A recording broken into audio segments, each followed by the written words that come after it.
Eso es táctica también. Táctica que ya le tenemos al sonido. Bueno, en cualquier momento Dios nos sorprende con el dinero para comprar uno nuevo. Amén. Pero mientras toca así, toca agarrarle la táctica. Entonces, íbamos diciendo que cuando el proceso viene y no se refleja el hombre o la mujer que Dios quiere que se refleje, nos toca ¿qué? Volver a repetir el proceso. ¿Cuántas veces? Hasta que usted reaccione de la manera que Dios quiere, es decir, conforme a la imagen de Jesucristo en nosotros. Ahí dice que Dios probó a Israel para saber qué había en el corazón. Y lo que había en ellos siempre era ¿qué? Queja. Se quejaban contra Dios, se quejaban contra Moisés, siempre se quejaban y murmuraban y juzgaban. Y eso fue el motivo de que los mayores de 21 años en adelante no pudieron entrar a la tierra prometida, sino los de 20 años para abajo, incluyendo de la antigua generación a Josué y Caleb, porque tenían un espíritu diferente. Entonces, quiero que usted pueda captar en este momento que el propósito que Dios quiere y los procesos, lo primero que hacen es formar a Cristo, el carácter de Cristo en nuestro carácter. Entonces usted tiene que permitirle por medio de los procesos que el carácter de Cristo sea formado en su carácter, en su vida, y entonces usted va a calificar. Pero también los procesos vienen, según el tema de hoy, es también para conectarnos con diferentes cosas. En este caso, yo quiero enfocarlo hoy sobre conectarnos con propósitos de reino. Por lo menos en el caso de Job. En el caso de Job, nosotros leemos ahí rápidamente en Job 42. Gloria a Jesús.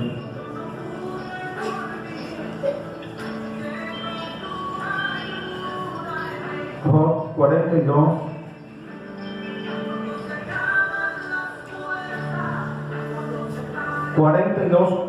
Dice, y respondió Job a Jehová y dijo: yo conozco que todo lo puedes y que no hay pensamiento que se esconda de ti. ¿Quién es el que conoce el consejo sin entendimiento? Por tanto yo hablaba lo que no entendía, cosas demasiado maravillosas para mí que yo no comprendía. Oye, te ruego y te hablaré, te preguntaré y tú me enseñarás.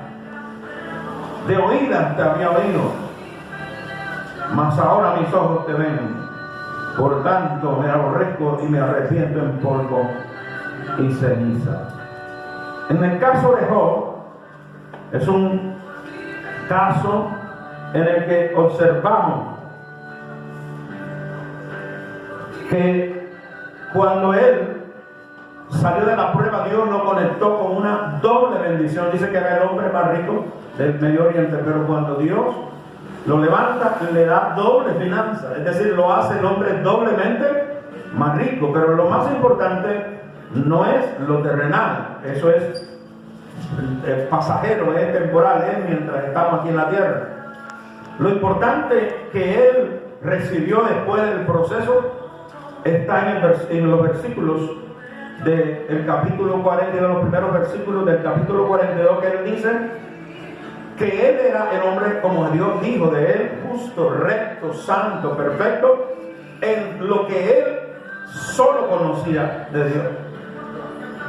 Pero cuando él sale de la prueba, dice que conoció de Dios cosas tan profundas, dice cosas demasiado maravillosas que yo no comprendía. Pero en medio de un proceso, él pudo conocer a Dios en esos niveles. Por ejemplo, cuando una persona está en enfermedad, le conoce como Jehová Rafa, nuestro sanador. Y podemos testificar y podemos dar fe que Él sana. Porque en medio de una enfermedad vimos su milagro, vimos su sanidad en nuestro cuerpo.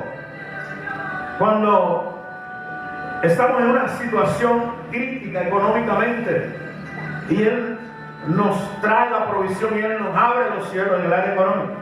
Entonces lo conocemos como Jehová Jireh, el proveedor.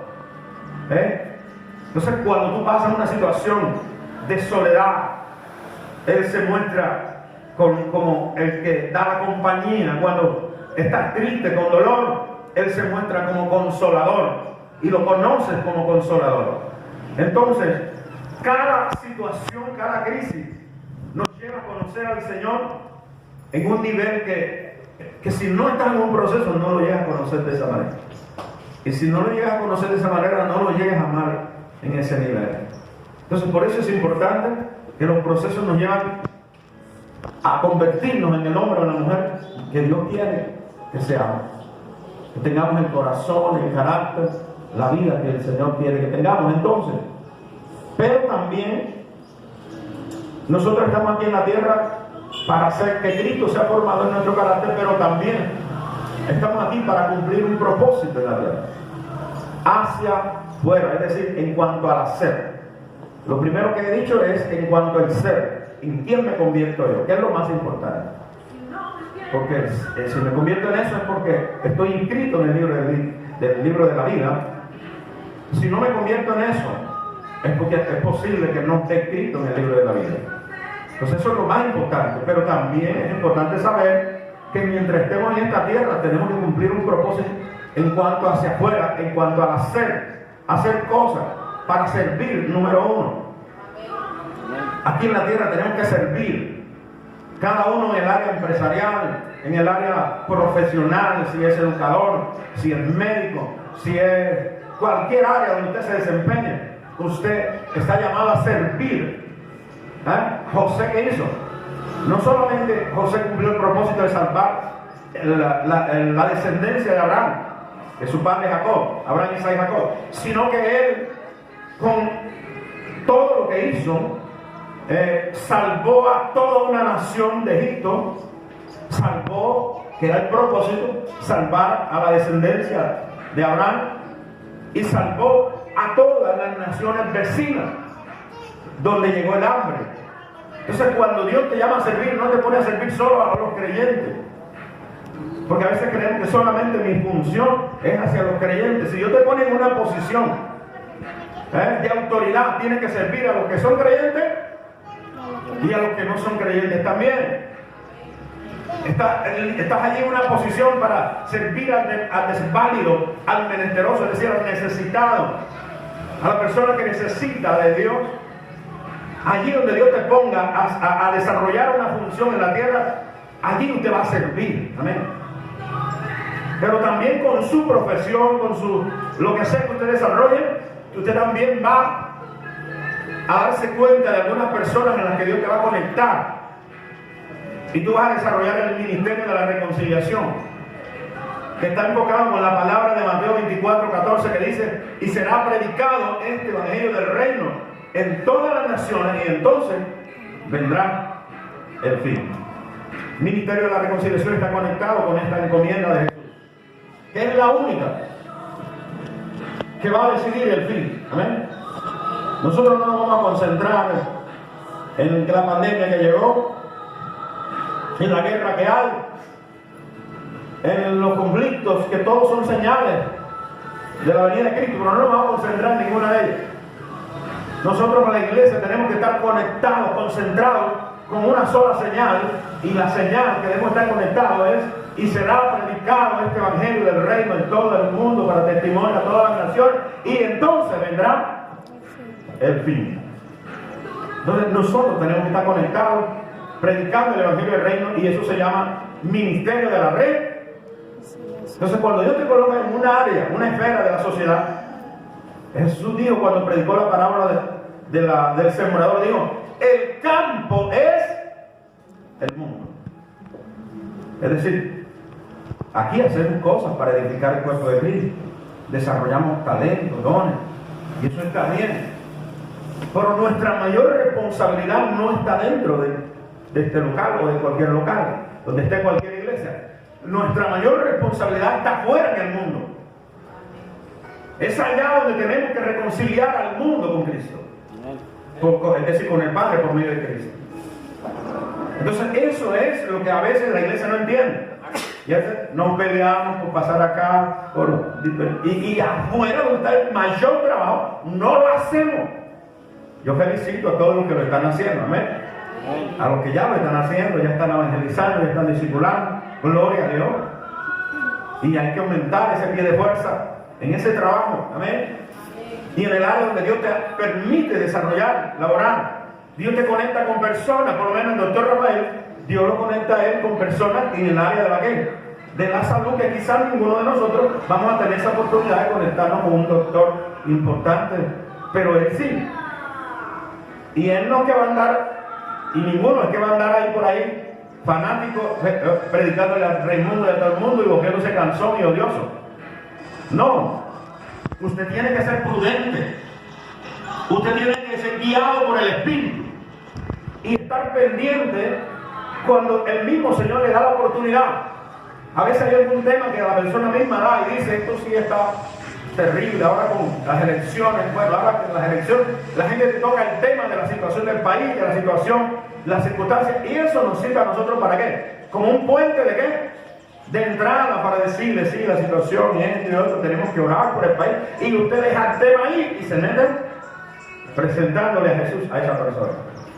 O sea, la misma persona te da un tema, te da una entrada para que tú comiences a evangelizar a esa persona.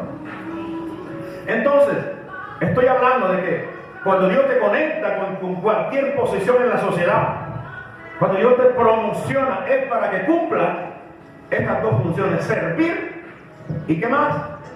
Y predicar el Evangelio del Reino, es decir, desarrollar el ministerio de la reconciliación. Entonces, desde esa perspectiva, usted va a cumplir una función en la tierra con lo que usted sabe, o con lo que usted proyecta, se ha capacitado. Porque hay gente que dice, en la vida secular, no hay ninguna vida secular. Toda tu vida está involucrada con el reino. Amén. Donde quiera que te muestre, donde quiera que desarrolle, donde quiera que te mueva, no hay vida secular. Es una sola vida, y una vida donde tú tienes que allá afuera en el campo que es el mundo, desarrollar el ministerio de la reconciliación, predicar este evangelio del reino, porque es lo que va a decidir el fin. ¿Estamos? El Señor dijo que tenemos que ser sal y ser luz para con los de afuera. Y en esa tónica es que ellos van a creer más. Ellos van a creer más por lo que nosotros hacemos que lo que les decimos. Entonces, por eso es importante que cualquier palabra que usted evangelice sea confirmada con su testimonio, con su estado de vida. Entonces, nos metemos con algunos otros promociones, como fue el de Daniel. Daniel fue metido por medio de un proceso muy fuerte a un ¿qué? A un foso de leones. Él prefirió la muerte antes que dejar de orar y de servir a Dios.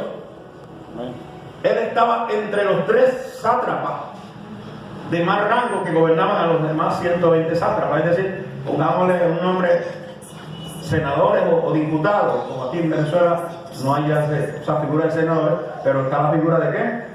De diputados. En Colombia sí se mantiene la figura de senadores. Eran 120 diputados o senadores que gobernaban todo el imperio, y sobre esos 120 estaban 3 hombres, y dentro de esos 3 hombres estaba Daniel, y encima de los 3 estaba el rey que gobernaba el imperio. Pero cuando él es echado en el foso de los leones, sabemos la historia, que Dios le cierra la boca, lo guarda, y a los que lo acusaron los echaron ¿dónde? En el foso de los leones, incluyendo los otros 2 que estaban en la cúspide. Esos otros 2 que estaban en la misma dirección, en la misma línea que él, esos fueron echados en el foso de los leones, y solamente quedó la figura de un solo gobernador, el rey que gobernaba todo el imperio, Daniel como un único gobernador, y los 120 sátrapas. Es decir, que cuando tú pasas un proceso, aleluya, Dios te conecta con una promoción, aleluya, con una posición de reino mayor. Dios te promociona. Si tú y yo nos guardamos, si tú y yo nos mantenemos en la línea, al final Dios va a terminar permitiendo que esa crisis, ese proceso se convierta en una ¿qué? En una promoción en tu posición de reino. ¿Aló? Dígale al que está a su lado, no te quejes cuando estés siendo procesado. Dile, dale gracias a Dios.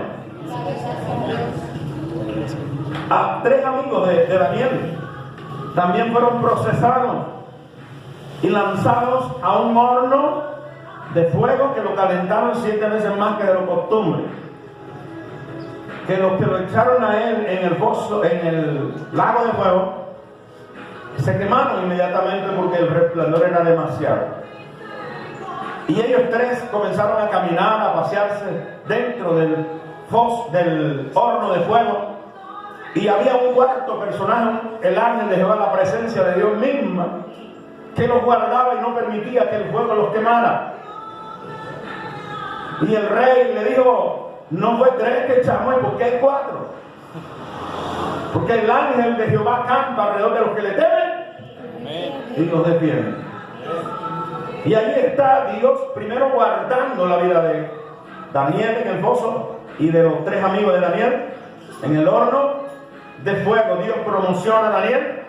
¿Y qué hace con los 3 amigos de él cuando salen del horno de fuego? Primero se firma un decreto honrando a Dios. Amén. Que todo el que hable alguna palabra contra el Dios de Sadrach, Mesach y Abednego negativa sea descuartizado. ¿Aló? Amén.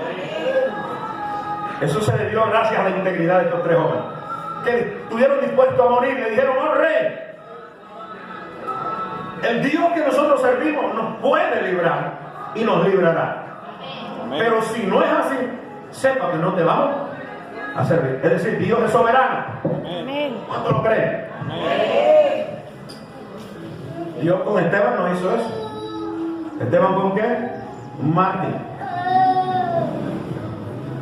Es decir, aunque se pierda la vida física, jamás se perderá la vida eterna. Amén. Y por perder la vida física no vamos a negar al Señor en ningún instante. ¿Qué pasó con ellos?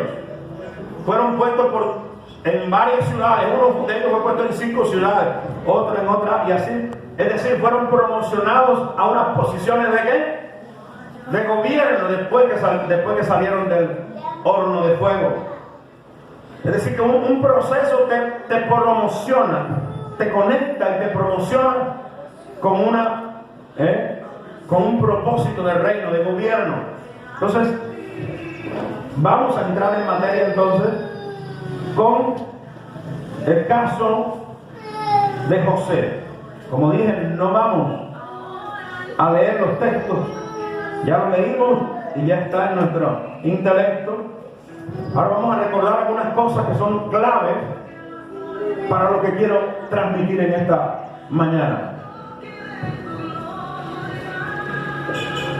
Ahí encontramos que José, en la casa de su padre y de su madre, Dios le revela el propósito del reino. Amén. Y se lo revela a través de 2 sueños. Pero primero les entrega uno, donde él ataba manojos y el manojo de él se mantenía ¿qué? Derecho, firme. Y los manojos de los 11 hermanos se inclinaban ante el manojo de él. Y sus hermanos eran intérpretes de sueños. Amén. Se dieron cuenta enseguida del significado. Y se lo dijeron, ¿acaso tú reinarás sobre nosotros? Y se llenaron de odio y se llenaron de mucha envidia y con ganas de matarlo, porque el papá lo consentía, lo amaba más que a todos los 11 hermanos, porque lo había tenido en su vejez. Entonces Yo quiero que usted capte que José no estaba en el lugar de su propósito, de su llamado. La casa de su padre no era su lugar de propósito. Y Dios tuvo que sacarlo a la fuerza del lugar que no era su lugar de propósito. Yo recuerdo que cuando Dios me habló de venir a Venezuela, teníamos una iglesia, más de 300 miembros. Teníamos una iglesia de un poder de avivamiento, unas entradas de 3, 4 millones de pesos que entraban para todas las necesidades de la iglesia. Y en ese momento Dios dio la palabra de venir a Venezuela. Y a veces uno se apega a esa posición, se apega a ese lugar. Y tuve que salir con las manos vacías, sin nada.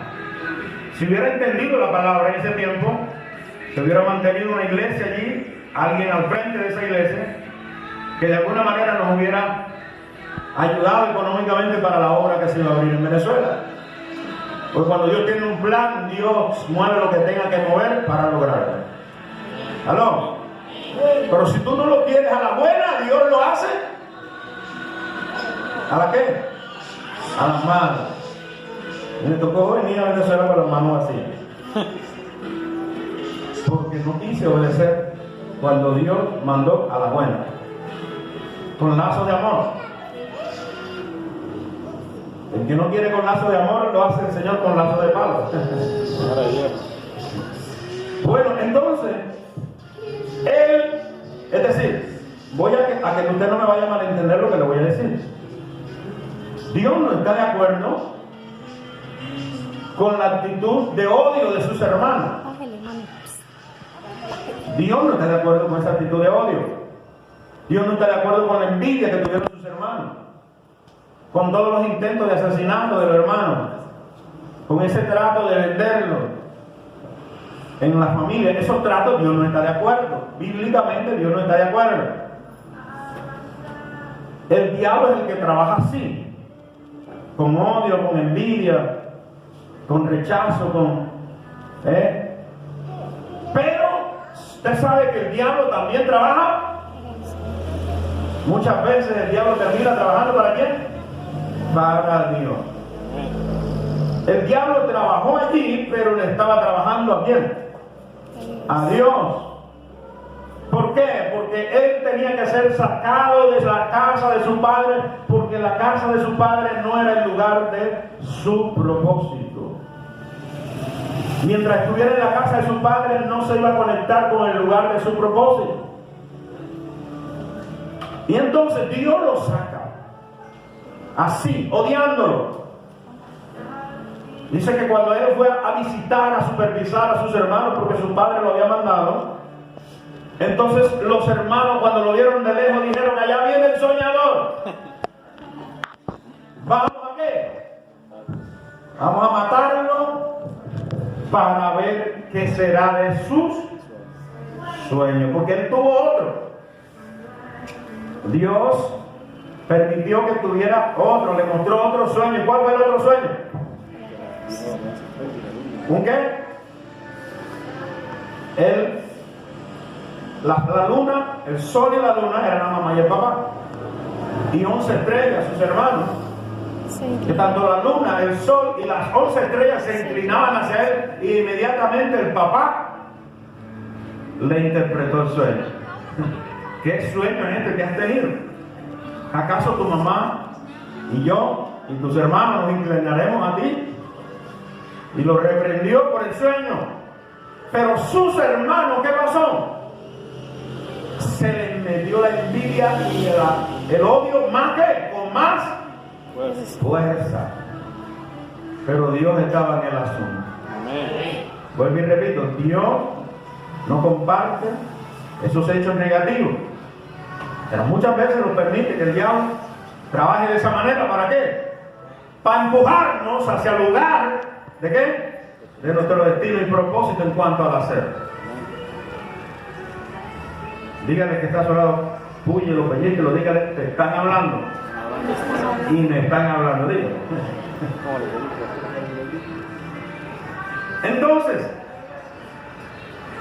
lo intentan matar, pero Dios tiene todo bajo su voluntad, cobertura y dominio. Ahí estaba su hermano Rubén, que se empezó a hablar y a decir: no lo matemos. ¿Cómo vamos a derramar sangre de nuestra propia carne, de nuestra propia sangre? Vamos más bien a meterlo aquí en esta cisterna. La cisterna estaba vacía. Pero Rubén lo que quería era engañar a sus hermanos y a ver el menor descuido que tuviesen sus hermanos. ¿Él qué iba a hacer? Liberar a su hermano para llevarlo otra vez a la casa de su padre. ¿La idea era buena o era mala? Humanamente era ¿qué? Buena. La primera parte estaba conforme a la voluntad de Dios. ¿Cuál era la primera parte?